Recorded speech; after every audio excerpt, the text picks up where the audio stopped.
Yes. Okay, great. Nityananda, we're live now on Facebook and other social media. So let's enter into the session. So may I request everybody who is joining me here physically in the Ardinum, as well as online through Facebook or the social media and Zoom, please get ready to enter into the session. Let's take a few minutes to center ourselves by closing our eyes. Sit with the head, neck, and spine in one straight line. Relax the whole body from all tension and feel the whole physical body awareness.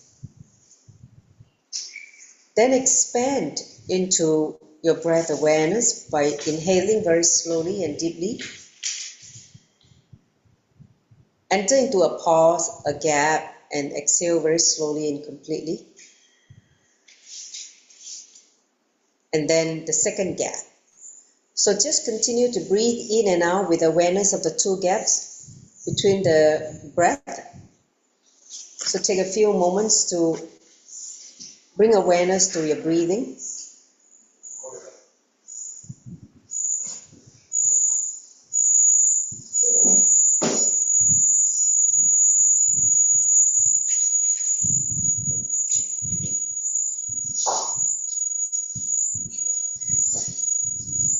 In that restful awareness, let's invoke Swamiji, our Guru. Join the palms together in the Amajali Mudra. So let's invoke Swamiji by chanting the Sadguru Vadana, followed by 3 times Mahavakya. Take a deep breath. Nityanandam Paramasukaram Kevalam Jnanamutim Dvandvatitam Gagana Shatrisham Tattvamasyadilaksham Ekam Nityam Vimalam Achalam Savvadi Sakshi Bhutam Bhavatitam Trigunarahitam Sadgurundam Namami. Om Nityananda Paramashivoham. Om Nityananda Paramashivoham. Om Nityananda Paramashivoham. So pray to Swamiji sincerely, requesting him to give us the click in today's lesson 2 of the essence of living enlightenment. Get ready to receive what he has to impart to all of us.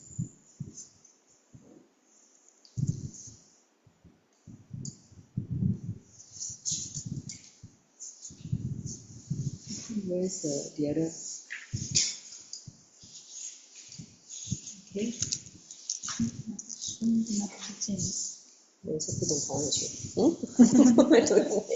I don't want to went into this show, I cannot see. All right, so now let's enter. Today is lesson number 2 of the essence of living enlightenment. We're still in chapter 1. Today we'll conclude chapter 1 and next week we'll enter into chapter 2. So welcome to Kailasa, Singapore. My name is Manika Dugananda and today is 16, right? Yes. 16 of April. So let's run through what we're going to cover today in the second part of chapter 1. So for those who are joining for the first time, I'm going to do a recap of what we spoke about last week, so like a summary.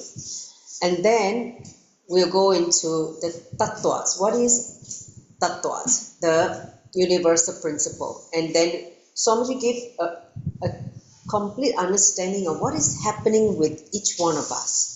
He gives that context, and then he gives the understanding of the world and my world, which created the gaps between the reality and your subjective reality, which caused all the grief, anguish and suffering.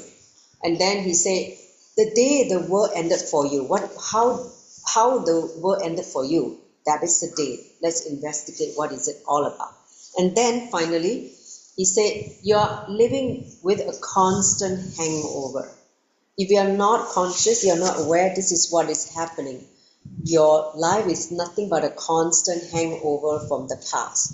Unless you consciously decide to bring integrity to who you are as consciousness, you will be caught in this maya or this illusion. Okay, so let's enter into a quick summary of what we learned last session. So, last session in the first chapter, Swamiji spoke about you are a space of creation. You are a space for creation. He said that space is happening in the present moment. Understand? You can only create in the present moment, not stewing in the past or daydreaming into the future. Only in the present moment that you are in the space of creation. So that's why constantly we need to come back to the center, which is the present moment. So he said life is just about creating the space where the life you desire becomes your reality effortlessly. And that is what life is all about. Creating the space for what you want without struggle, without pain, without anguish. He said, all you need to do is just stop believing it is impossible. That is enough. Because society had taught us or conditioned us in many ways things are impossible. You know, the limited cognition that has been inserted into our consciousness. That's why we always think it's not possible, it's very difficult, hard to come by. But in this chapter, Swamiji said, you need to stop believing it is impossible. Once you do that, he will take care. He said, whatever you carry in your inner space is a possibility.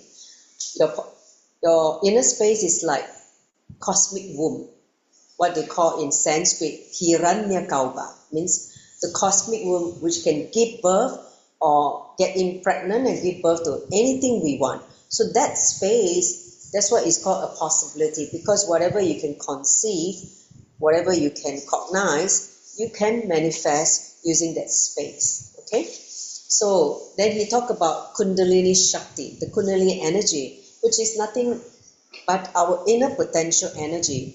It expresses through us, each one of us, in 4 different streams, 4 different ways. So that's why it is known as the 4 inner powers, because once you live those, we call it the spiritual principle, tattvas, it awakens your inner potential energy, your Kundalini Shakti, and then it starts manifesting as 4 inner powers. So what are the inner powers? First is the power of words, Vak Shakti. It means whatever you utter, right away it becomes reality, which means you speak the truth. That's for someone who speaks the truth. And that requires tremendous integrity. Then the second power is the power of thoughts, which is Mano Shakti. Mano Shakti is the power of the mind. Okay, and it means ability to have clarity, not confusion. That is power of thoughts. Then we have the power of feeling, the Prema Shakti, the ability to sense, everything. And then the power of living, which is the Ama Shakti. So these are the 4 powers once you start living the 4 tattvas. Next slide. I'm sure they are still there. What else? This one is this. Oh, the lady I invited. So, just to have a recap of this whole thing, the 4 tattvas is expressed as space of positivity, that is integrity.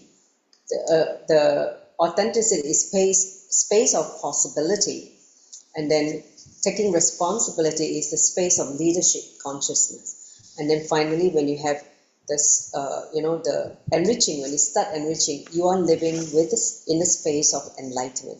That's why in today's session, Swamiji said, your life is enriching, correct? you should live and breathe and reaching it, because then you're living in the space of enlightenment. Okay, next slide. So that is what we covered in the first session last week.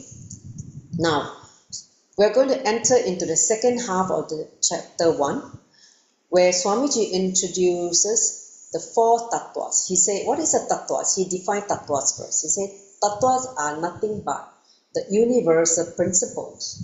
So the word tattva, it literally means deadness. Okay, he said, represent an unchanging principle or an aspect of reality that forms the basis of our life experiences.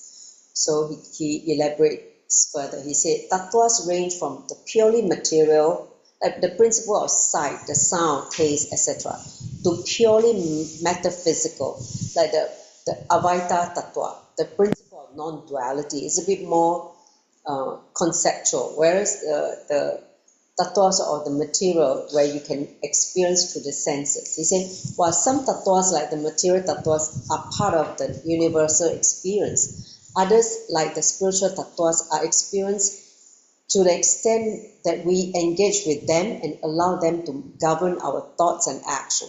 Understand? When you start living these, let's say, spiritual tattvas, when you start engaging in your life, then you will experience, how it can shift your thoughts and your action. Okay, next slide. So, in our context in this book, The Essence of Living Enlightenment, he said a tattva is a set of words which can awaken a certain capability which is already in us, say, and make it into reality. So he said when it becomes a reality, it is known as satya, truth. Understand? So the words given to you by the master to awaken certain realities in you is a tattva principle. The moment you use those words that was given by the guru or the master and awaken certain realities in you, that satya, the tattvas has become a satya, truth for you. So while you imbibe, let's say, integrity, for instance, and living it, it becomes a reality, like how you are able to express power of words, Vok Shakti. So that is becoming a truth in you, no longer as a principle. You're living the truth of integrity. Understand? People who can just by the words, the power of the words, they can cause the reality. They can make things happen.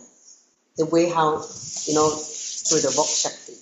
So that means it's becoming the truth for you. You're manifesting it.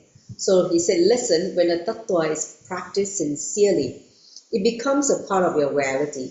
So the key word is sincerity, right? You need to practice it with sincerity, not with half-heartedness or not totally integrated, but wanted to test it out. That kind of, without the sincerity, it will not become a reality. So then the tattva is no longer a tattva. It becomes satya for you. The moment you establish in those truth, it becomes those tattvas, those principles, it becomes satya for you. Okay? So the key word is you need to be established in it. Next slide. So here are the universal principles that we are going to learn throughout this whole book. But here up front, he just basically expressed the 4 universal principles, the 4 tattvas. First is integrity. It's the tattva that governs the space of positivity, right? How you're able to banish all negative thoughts or all kind of negativity inside you, but only constantly feel everything is positive, everything can be done, no negativity. So that space is integrity. Then this next universal principle is authenticity. It's the tattva that governs the space of possibility. How much you're able to stretch yourself to the next highest capacity opens up your possibility. Okay, so that is the second tattva. The third tattva is responsibility. It's the tattva that governs the space of leadership. When you realize that you're in everything and everything is within you and you take responsibility for everything, then you awaken the dimension of leadership consciousness, Isharatva. That willingness to take responsibility opens a totally new space for all of us to become a leader. Last but not least, the last spiritual principle or the tattvas is the tattva of enriching, which governs the space of enriching. Okay, so enriching, how we constantly enrich others. So each tattva is also the key to unlock the corresponding power in you. For instance, with integrity, the power of words will be available to you once you start living with integrity. The power of thinking will be open to you when you start practicing authenticity. Because the authenticity will bring so much clarity and you will be able to not only strategize, but you simply know how to crack like a complicated situation or problem solving. Then the third way is the power of feeling will be possible when you practice responsibility. You'll be able to sense, even people who are not in your presence, you'll be able to sense the other person's space as well as the other person's dilemma or struggle. That ability to feel, because you take responsibility for everything and everyone in the whole world. That brings that level of sensitivity in terms of feeling. Okay? Then you have access to the power of living the moment you decide to enrich others. The power of living in the life of enlightenment. Next slide. So these are the four tattvas. So space of positivity is unlocked by integrity. You start living with integrity means honoring the words you give to yourself and others. Okay, constantly when you speak something, you give words not only to others but also to yourself. You say, "Oh, today I'm going to sleep early." Then make sure that you actually honor the words you give to yourself. A lot of time we're very, very much, abiding to the words we give to others, but inside you talk to yourself and you never really fulfill what you give words to yourself. Because nobody is going to check, only you know. If you continuously don't honor the words you give to yourself, that means a deep-rooted non-integrity to your own words. Okay, so now once you start living in the space of positivity, you start expressing as power of words. Okay, the power of words will start to manifest in you. Whatever you speak just becomes a reality in the physical world. Now then, the space of positivity is unlocked by authenticity, so which expresses as power of thinking. And the space of leadership is unlocked by responsibility, which expresses as power of feeling. And the space of enlightenment, which is unlocked by enriching, expresses as a power of living. Okay, so that is the whole four tattvas, and we're going to dwell deeper and deeper in each of the universal principles. Come, next slide. So he gave you the understanding what is happening with you. All of us, we say, even before we look at how the four powers can transform the way you experience life, let us first look at what is happening in your life right now. Do a status check, okay, a background check kind of thing. He asked these fundamental questions.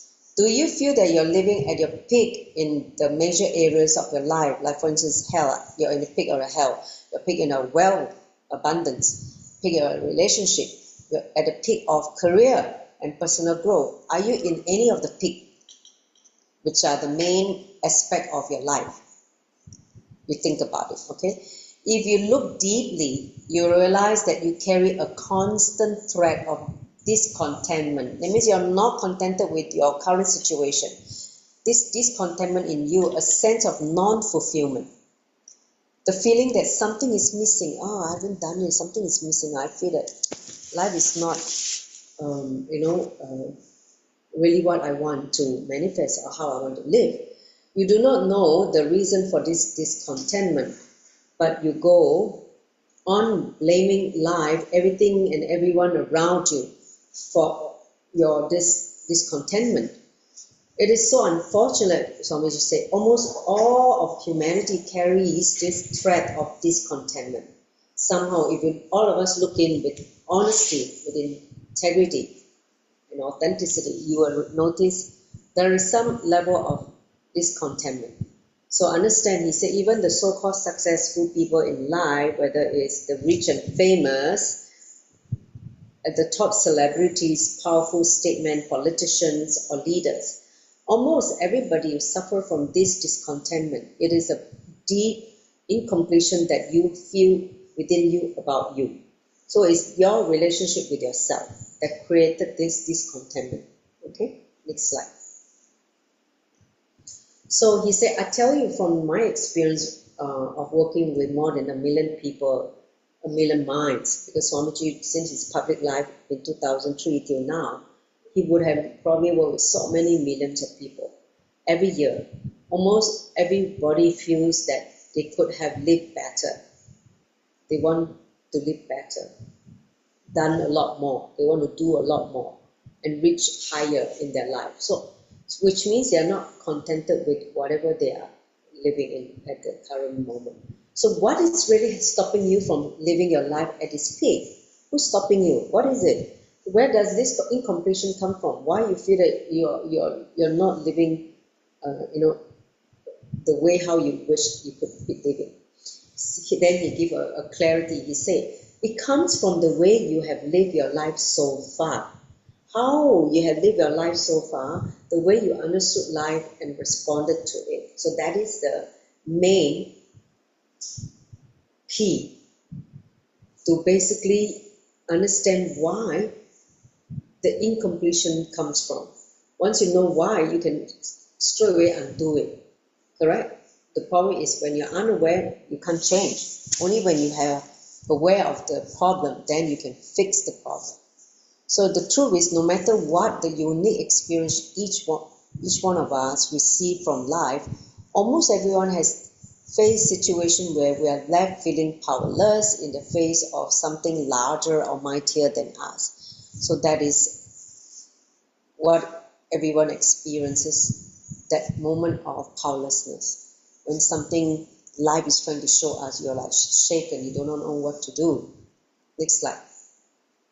So unfortunately, these are the very situations that gradually shape our beliefs about ourselves, our world, and God, trapping us in a self-fulfilling negative prophecy and an incomplete experience of life.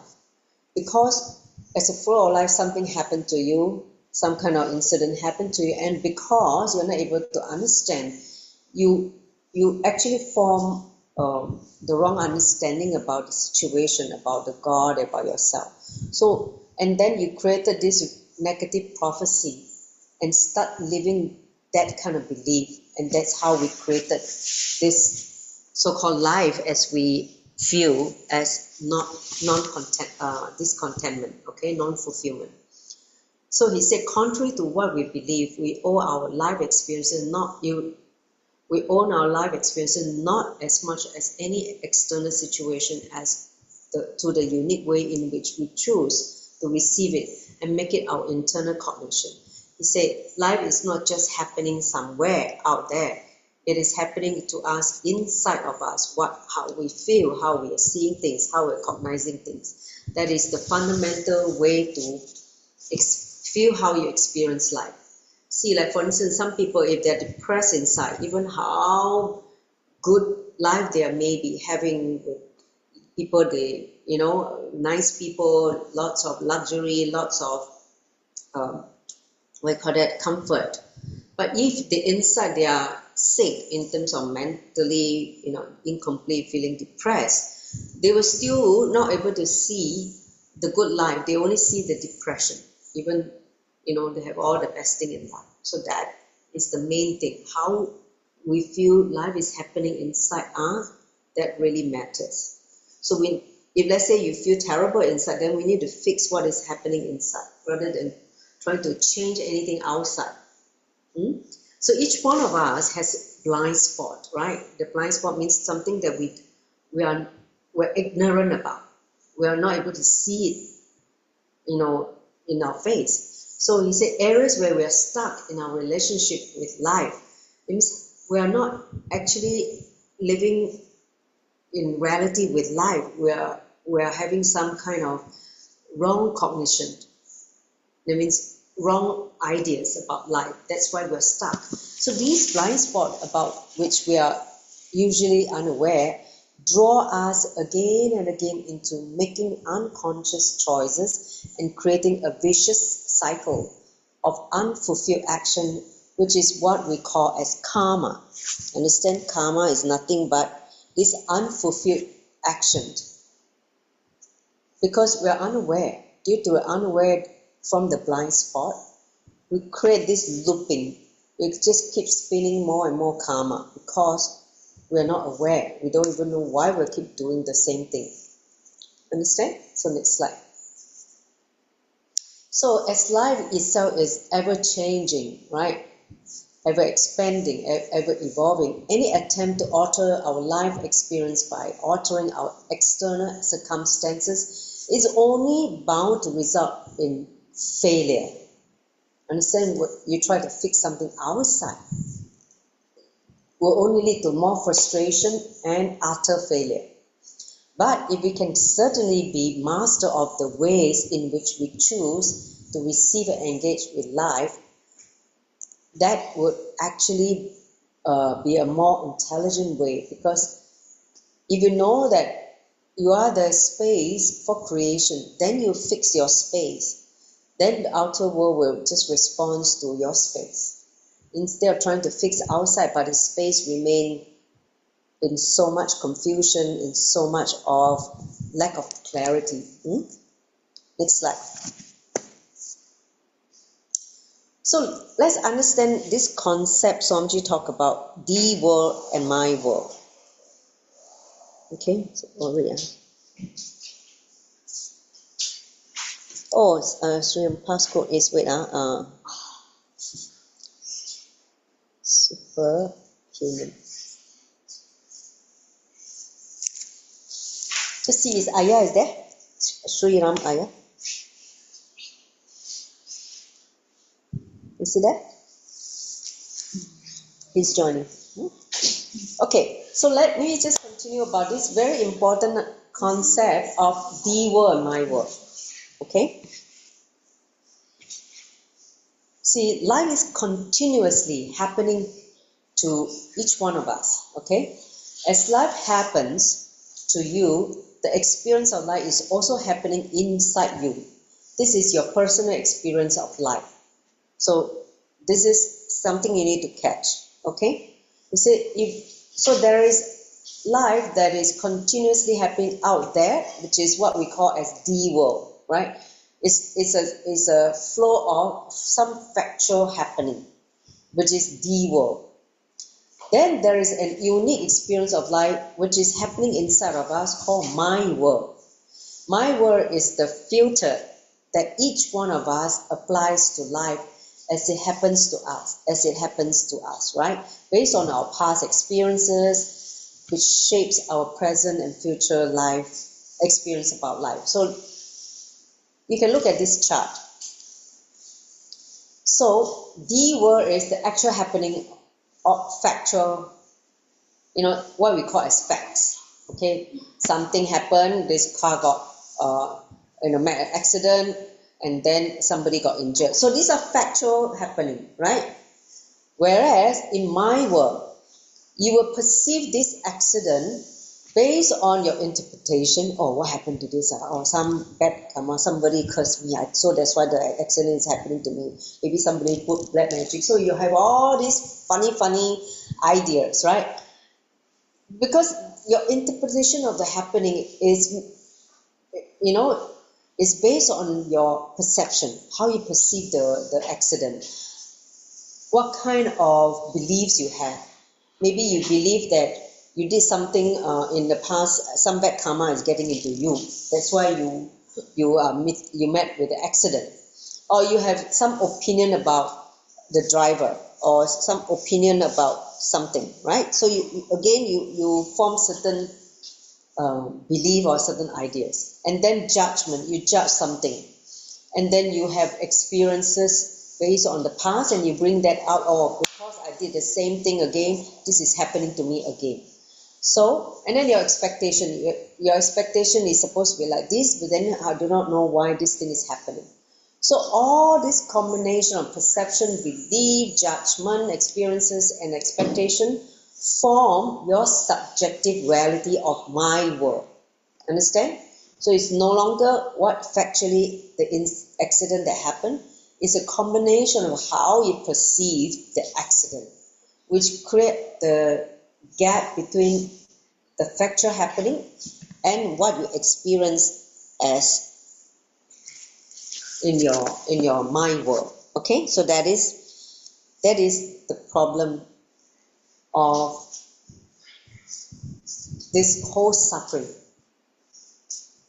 Like, I give one simple example.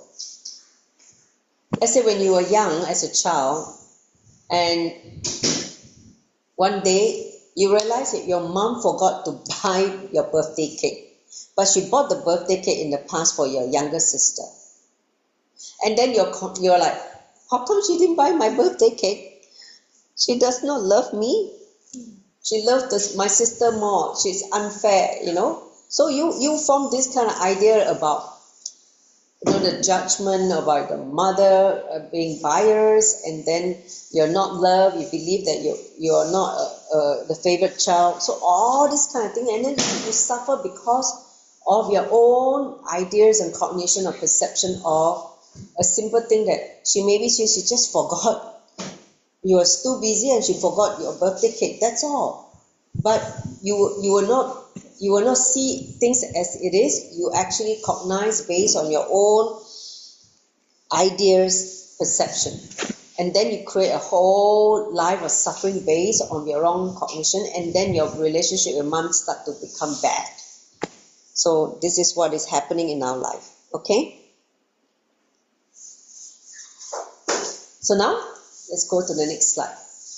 So, for example, Swami give a nice example. Say, suppose a snake suddenly enters this room, okay, this room that wherever you are, that happening would, of course, be in the D world, right? Now, in the room, a snake, crawl into the room. But each person's unique individual response to the snake, it will be a part of each one's mind world, right? If you have been frightened by snake before in childhood, it will be squirming and screaming and jumping, and it's like a hysterical, reaction to a snake. But someone who is like, loves snake, is like, oh, this is a cute snake. Oh, you want to go and cuddle and go and play with the snake, right? So your response to that snake would very much depend on, mind world. So your response will be based on your cognition, which is complex result of your life experiences and your responses. So your fear or expectation are the filters through which you receive life. What kind of filters you use? If someone with a lot of fear, obviously you will be running away from the snake. But if it's someone who do not have fear and really very, very much love to be with nature, with animals, then there will not be any fear.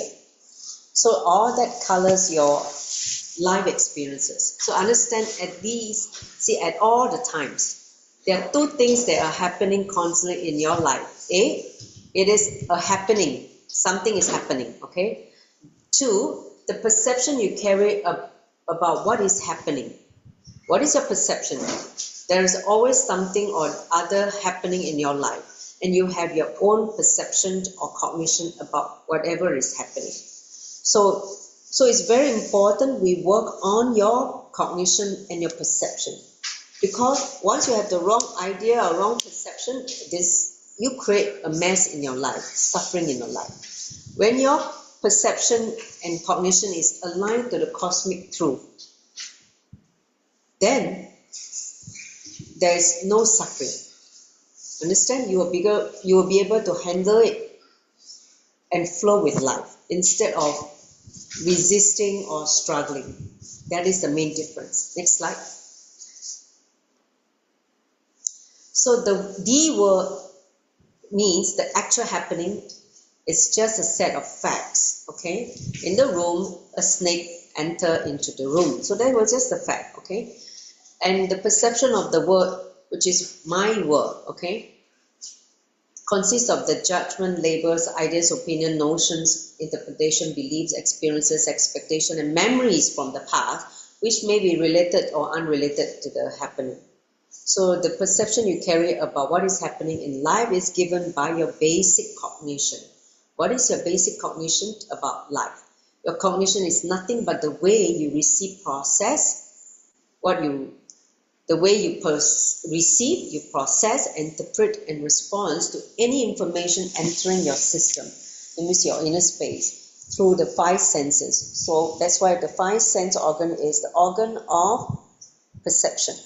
They are the organs of perception. For you to understand about life, this is what you receive the information. Okay?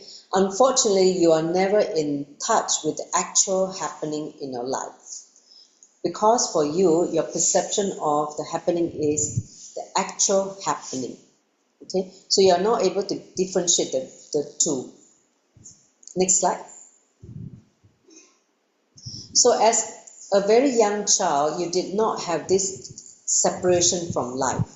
Your life was not fractured in the world or my world because you did not have any incomplete cognition or any fears or any expectation which stop you from absorbing life as it happened.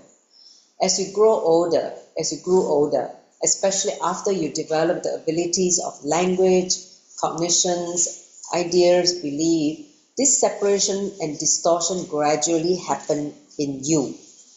It gradually make it create that disparity. Okay, so language is a tool which tries to arrange life neatly into boxes for you.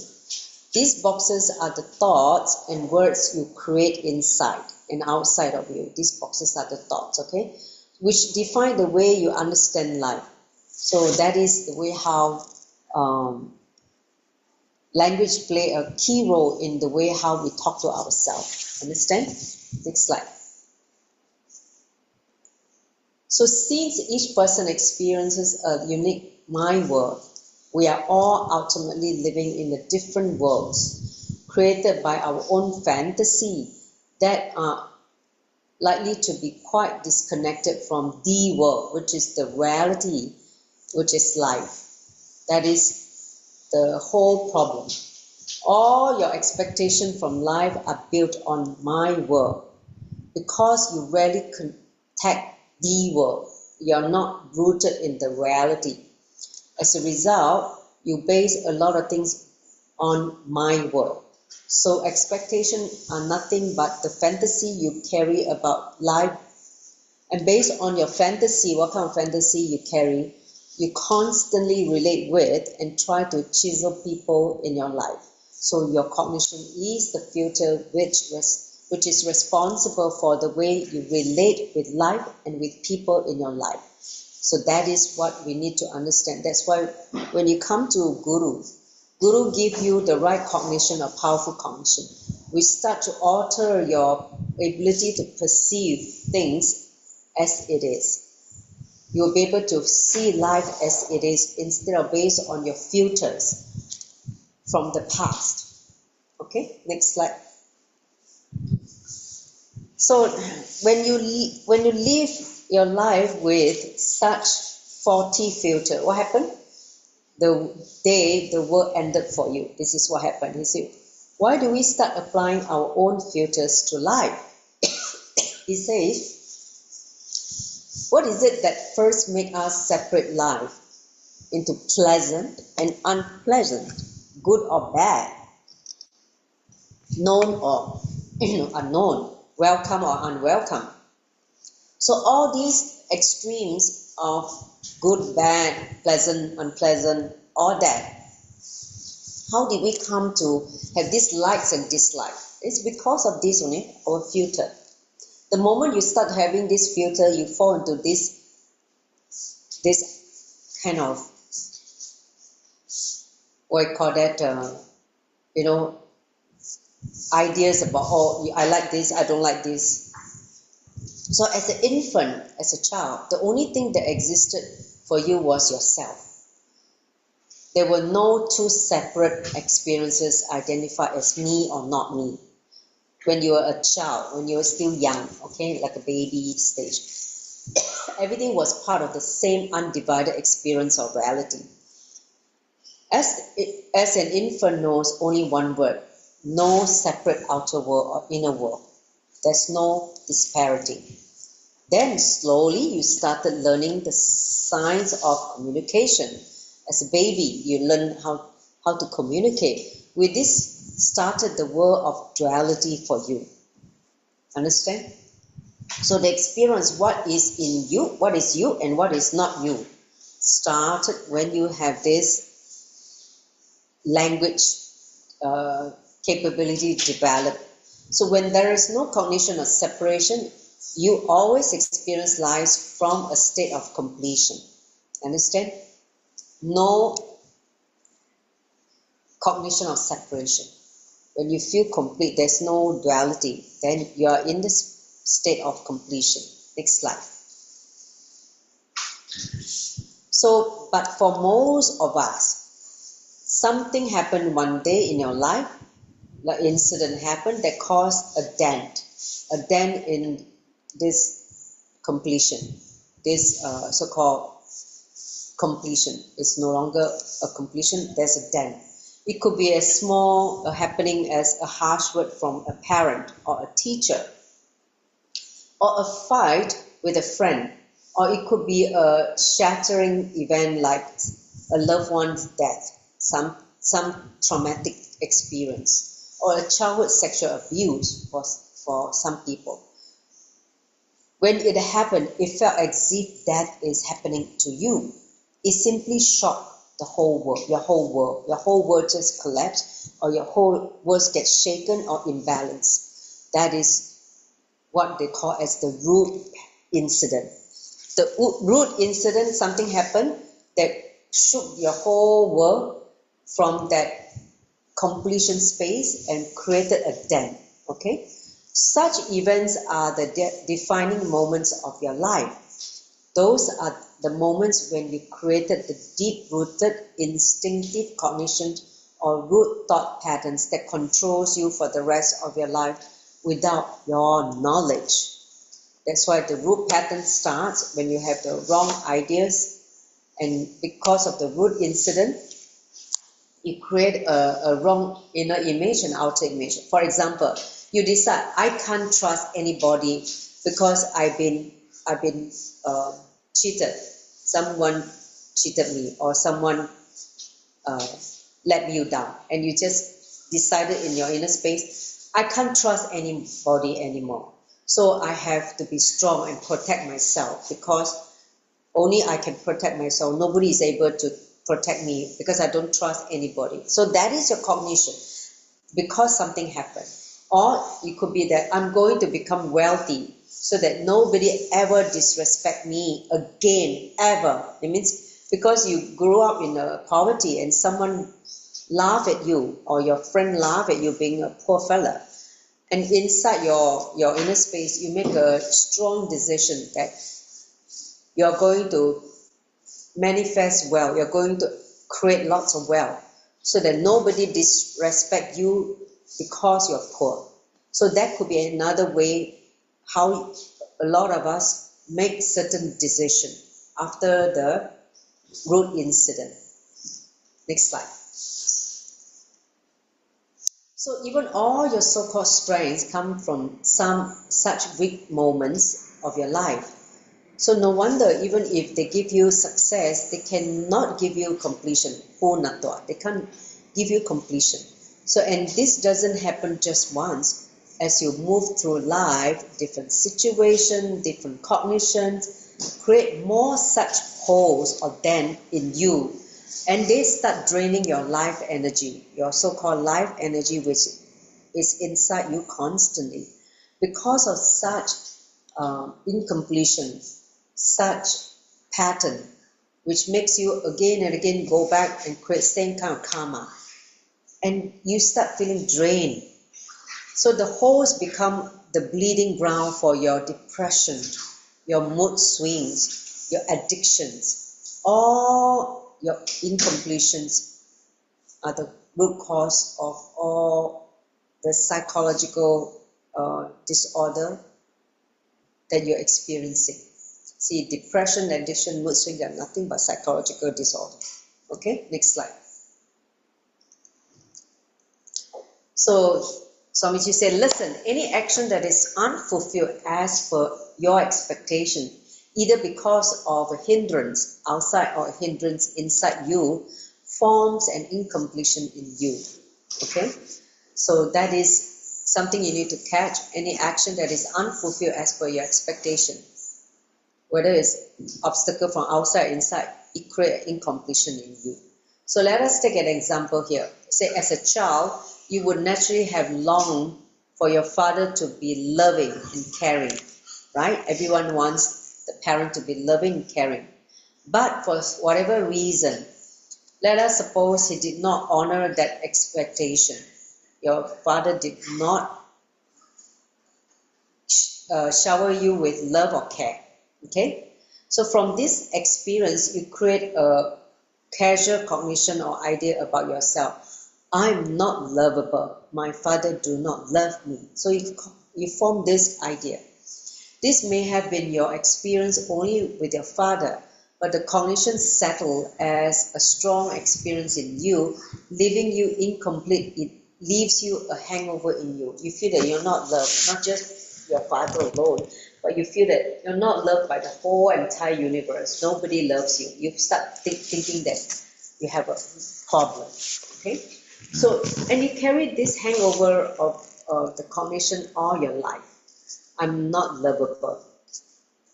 I'm not loved, for instance. This becomes your experience of you, not just with your father, but with life itself. You already have this such strong self-denial. You deny life by saying nobody loves you.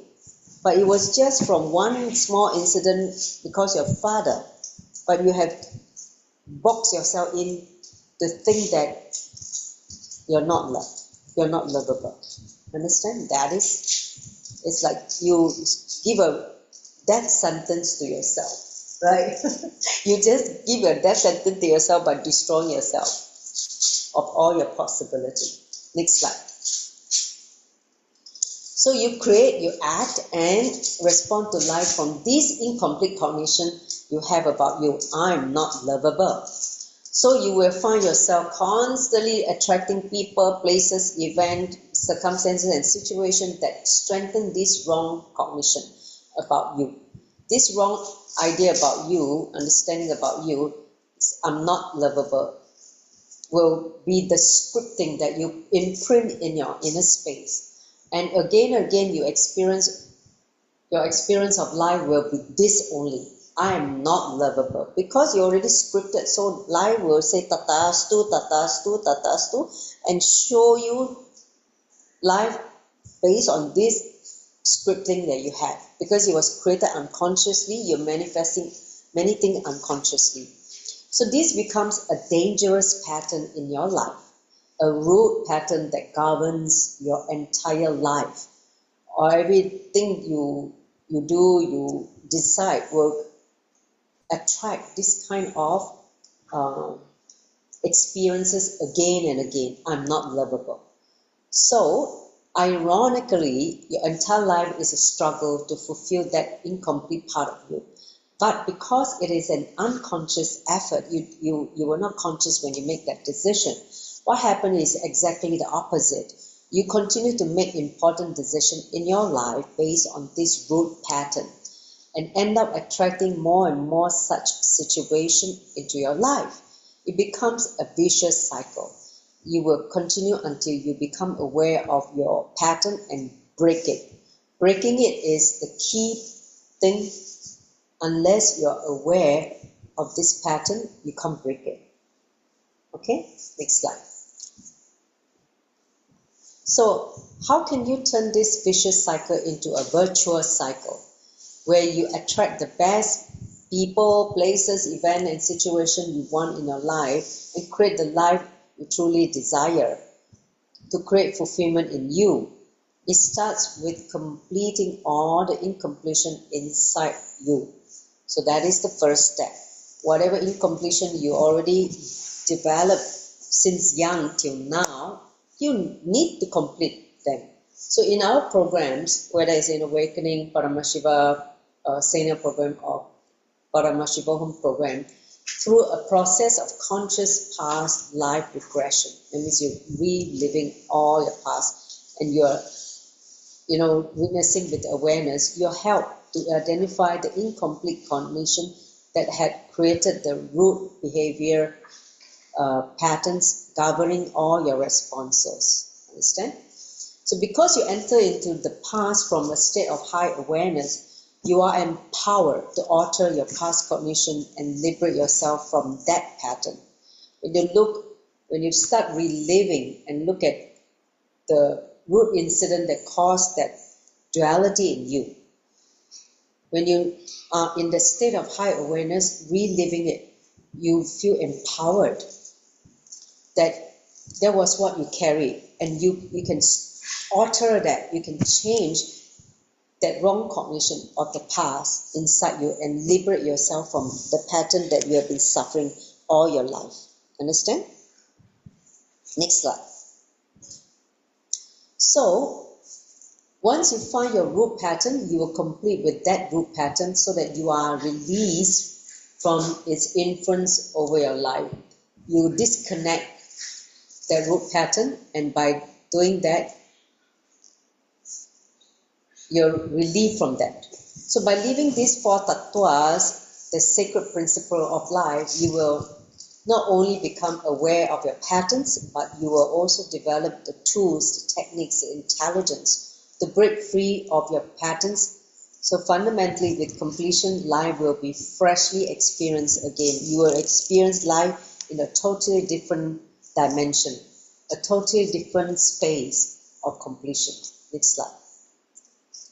Okay, so now we're going to spend some time to do contemplation, manana, based on whatever Swamiji reviewed in this second part of chapter 1.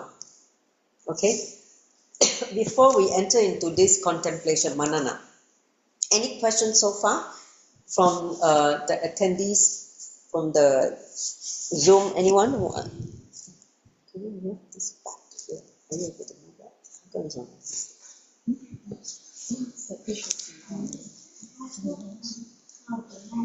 How can I find it? When you press Zoom, If it just went inside there, I don't know. Any questions so far? Can you check?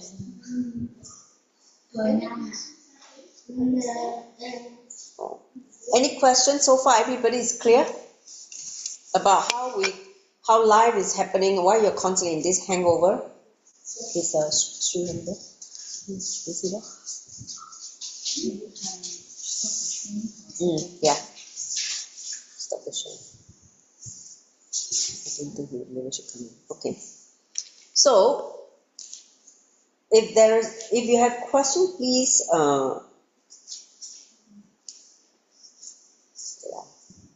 Now that he says something.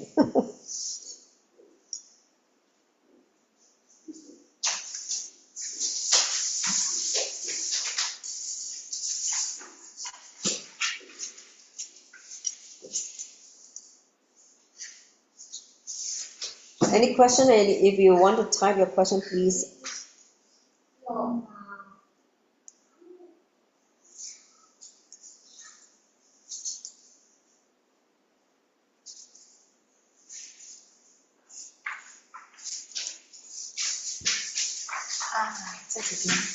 Oh, okay, great. So I just want to ask, everybody is clear about this part? Give me a thumbs up. You're clear? You're clear, right? All right. So now we're going to do this manana. This manana part is about looking at how we created a life. See the space of creation, what happened to us, and how we are constantly living with a hangover. So you're going to sit with Swamiji to contemplate about the hangover we're carrying and consciously decide to let go of all this past and live in the present moment. Because Swamiji say that only when you're established back again in the present moment, then you can access this space for creation. You can't create anything if you're still always living in the past, correct? So let's look at what past are you chewing, cherishing, entertaining. Only when you look at it consciously and you decide that, okay, this is enough. This is something that I don't want to entertain anymore. And that decision, with that clarity or powerful cognition, then you will be able to complete. Once you complete, you'll fall back straight into the present moment. Understand? Yes? Thumbs up? So now let's spend some time. I'm going to basically time for 11 minutes. We're going to sit with Swamiji, okay? And see what he reveals to each one of us with this understanding. See, many of you have already done completion. Many of you have done group pattern, for instance, correct? So, with this understanding, how can you now come back to the space for creation? That means, see, if Swamiji said that all our purpose of life is to create a life we want, right? Without effort. But if you are struggling, that means it's not effortless, right? It is it is struggling. It means there's some kind of blind spot resistance, right? So take this moment in this 11 minutes to look in and see again what blind spot you have.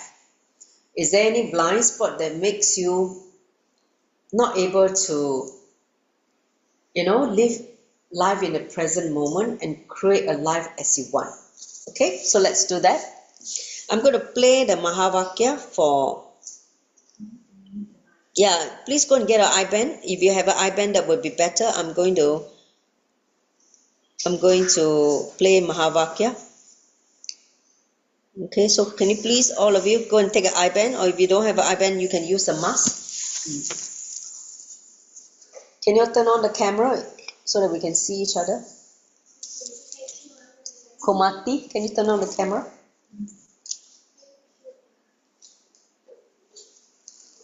I need to see all of you so that the energy can flow. So turn on the camera, please. Don't have the this Kumati. Can you please sit in front? So I'm going to play the Mahavakya for 11 minutes, and then so look in consciously in what blind spot that you are having, which is created by the past. The blind spot is obviously something that you cognize you perceive in a faulty way. Okay? So please sit now. Sit with the back straight, head, neck and spine in one straight line. Let's enter into the manana, contemplation. Only through contemplation we will have that awareness. Start.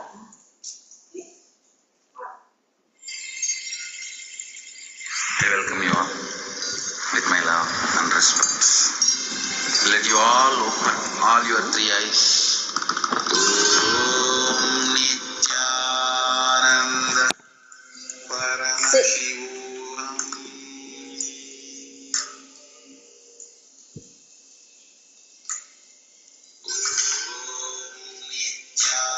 Nityananda Paramashivam.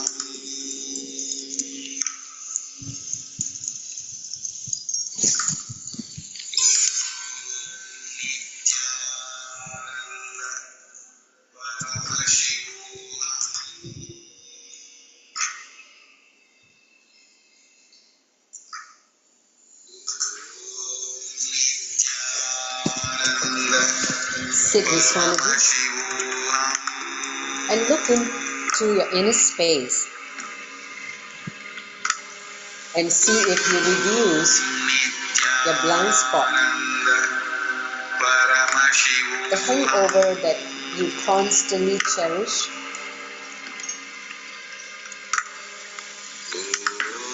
that create the separation duality.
Relax.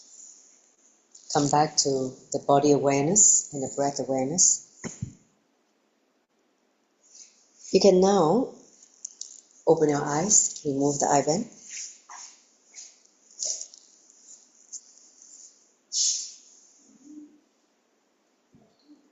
So, how many of you get that clarity? What was the experience you want to share? You can share on the chat, or you can unmute yourself and share. Anyone? Any revelation? Any clicks or wow? Huh? Any?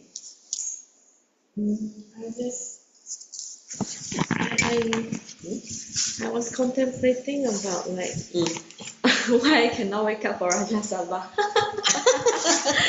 And then this already give you the answer. Somewhat. So I have some insight. So I realized that I'm always running away from something.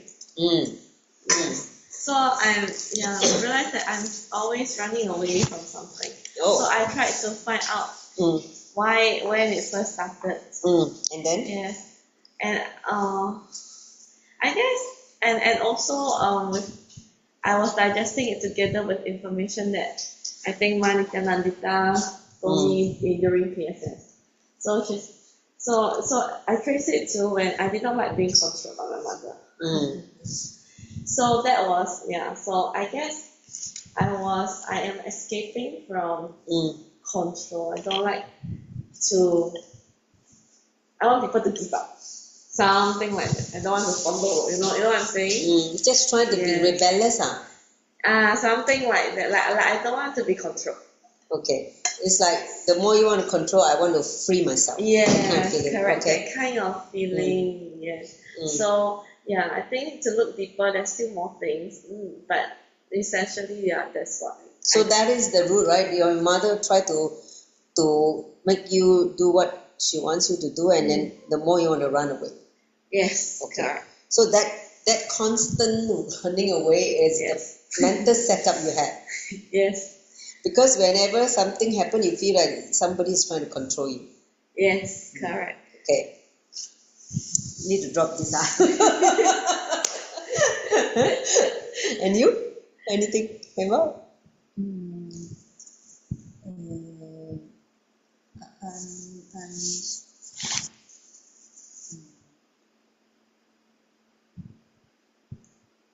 Because many times I don't want to stretch myself to my highest possibility. Yes. So in the PSS program already, I asked Swamiji, and Swamiji told me you need to let go of your the cozy pattern. Comfort. Yeah. Need to Drop the coziness. Yes. And then? So I try to find out in the first place how does it happen. But still finding. Still searching. Yeah. Okay, what about Anandita? You have anything you want to share? For today, I cannot really focus because now I'm having cold and my nose cannot breathe properly and feel the blocking nose, very itchy. Yes.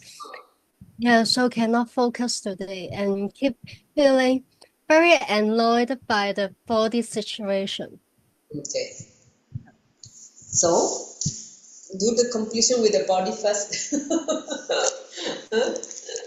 Okay. See, the body not feeling well makes you agitated, not even able to focus and settle down, balance back. That is a problem. Understand?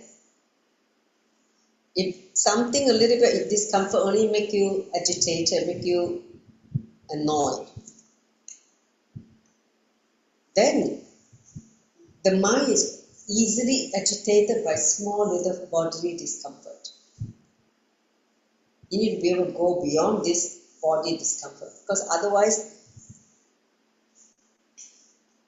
your body is always going to subject to some kind of, whether it's flu or disease, or sometimes it may come, right? Then does it mean that the whole period when this thing happened, you're totally wasted? You can't function, you can't work, you can't do anything productive. Is that what you're saying? Do you understand? If someone is your employer, they be praying, please don't let other Theata fall sick, because she's totally useless when she falls sick.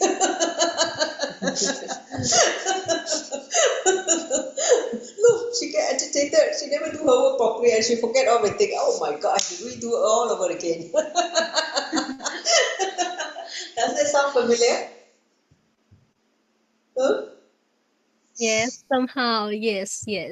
So that part of you shouldn't make it, you need to really fix it, okay? Because it's a reflection of your productivity and your ability to handle this body well, okay?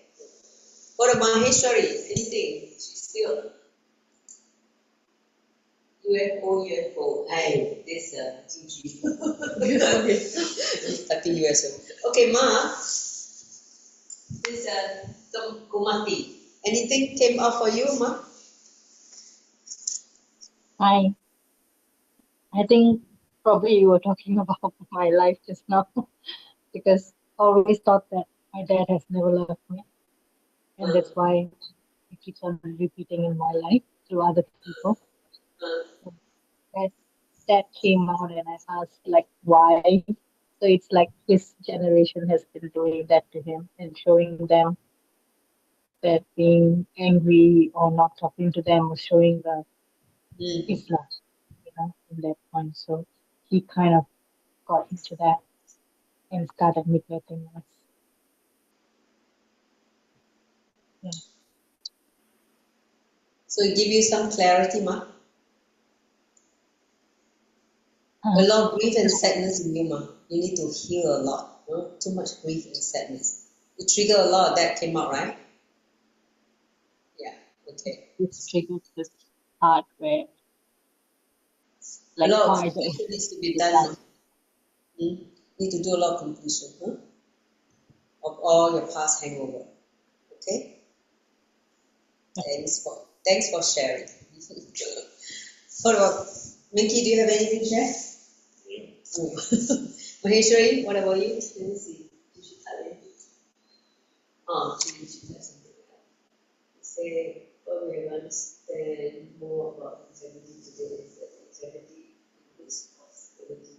Before meditation, I realized that my lack of integrity was caused by my parents giving me too much negativity and positiveness. It's that I needed to understand what the word is. Yes. So, you're right. A lot of our ideas about negativity and impulsivity came from the two beings who are, there in our early life, where we're still forming ideas about ourselves. So when they give you the wrong cognition, this is where, or wrong experience of life, this is where you're stuck. So you need to complete with that. Now that you found the root source of how that shaped your life and how it kind of make you who you are today, or how much you have suffered today. So now go and just undo it. Make sure that it doesn't stick inside you as a guiding belief anymore. Then make a conscious decision not to allow that kind of mental setup to define you as a default decision. Okay? So that is important. That means infuse awareness, because you now already know how you form this kind of cognition, right? Impulsivity, negativity, that kind of thing. So then undo that. Okay? Understand, Maheshwari? Yeah? Okay, great. So in this 11 minutes alone of contemplation, so much opened up. And you feel that if you needed more time, please sit with yourself with the same kind of understanding and third. You can do 21 minutes, one energy cycle.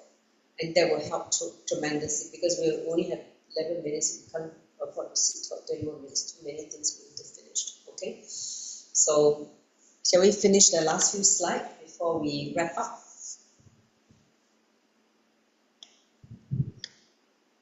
So I just wanted to share a few events that's happening. We're going to have next Friday. Oh no, this Friday. 2 days from now. We're going to have a public holiday special. Anatan and Nitya Spiritual Healing here physically at the Adina. So please come from 12 to 3 p.m. These 3 hours we're going to have, we're open to public. You can bring people and just register in the same registration link that you attended today's session.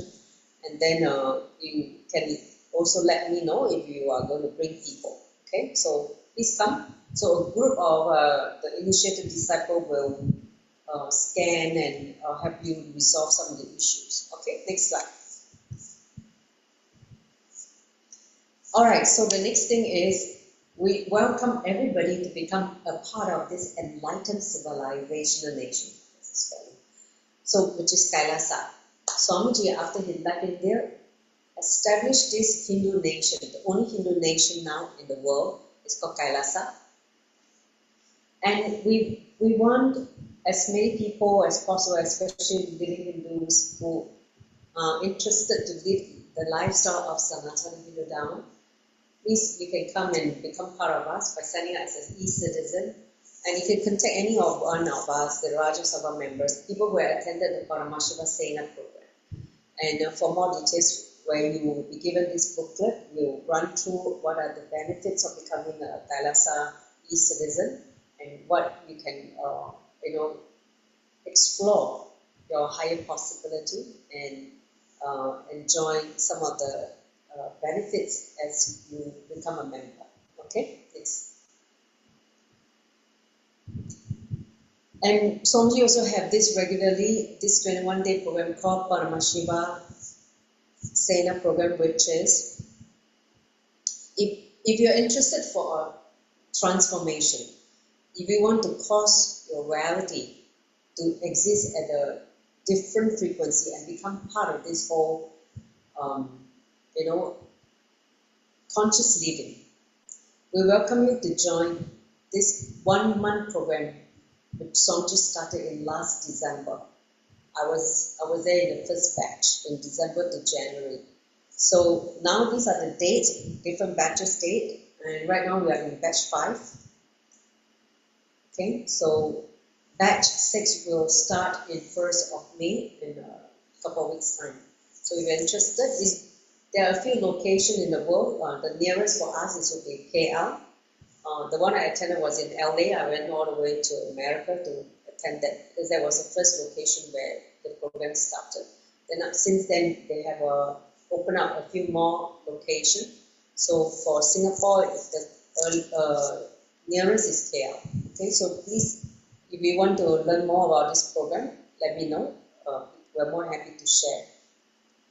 Next slide. There is a link for sign up also.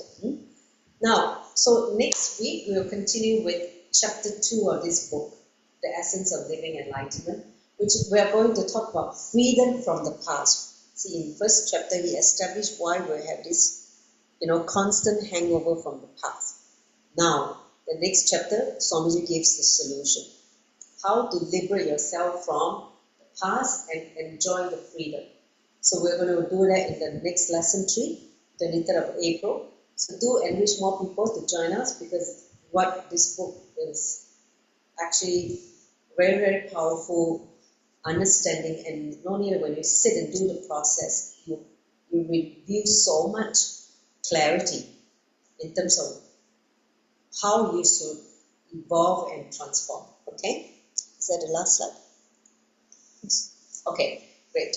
So now, I hope you all enjoyed today's session. So I'm going to conclude now and end with the Purna mantra.